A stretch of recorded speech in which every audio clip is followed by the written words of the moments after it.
5 News Around the Corner, sponsored by Ghirardelli Chocolate. On this episode of Around the Corner, we're in Fort Smith at BrickCity. Yeah, it's a shopaholic stream. People like me, this was made for you. Okay, ladies, we have a mission, right? Okay, you're right, Stick to the mission. That's right. We're here to meet a cottage baker who makes some of the best sourdough, and we're even going to learn how to make it. And then shop after? Yes. Come with us. Okay. We'll do a This little bit. way. I came to BrickCity and got a booth here down the aisle and started selling it. I started at farmers markets for a good year before I came into a retail location. Here at BrickCity, I have a retail spot, but I also have an option to teach classes.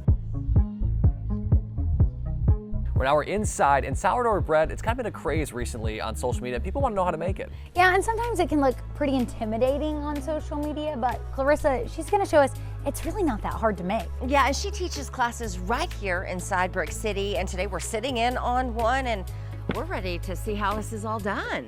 Okay, let's do it. Today we're going to talk about sourdough starter. That is the basis of every loaf. You need starter to make a good loaf, otherwise it will not rise, will not grow. To get it bubbly and airy and fluffy, you want a good starter that's mature.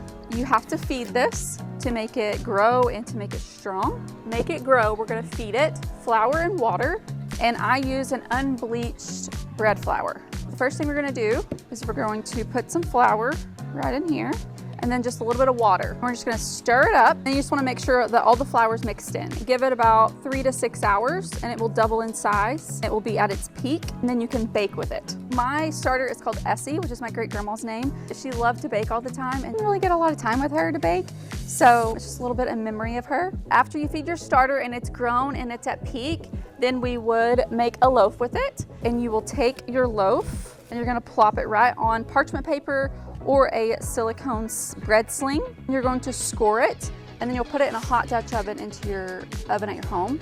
To do the scoring, you're gonna use a lame or a lame, depending on where you're from.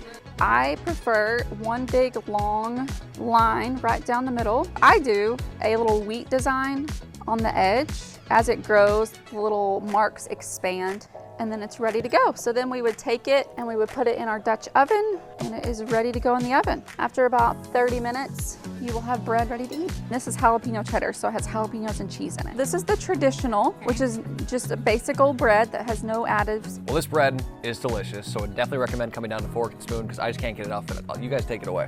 Yeah, Danny's gonna keep eating. You gotta come try this. Turn this into this. You'll learn it all right here. Absolutely. Thank you so much for having us. And if you want to come take a class here at Fork and Spoon, check it out. You can get your ticket on their social media.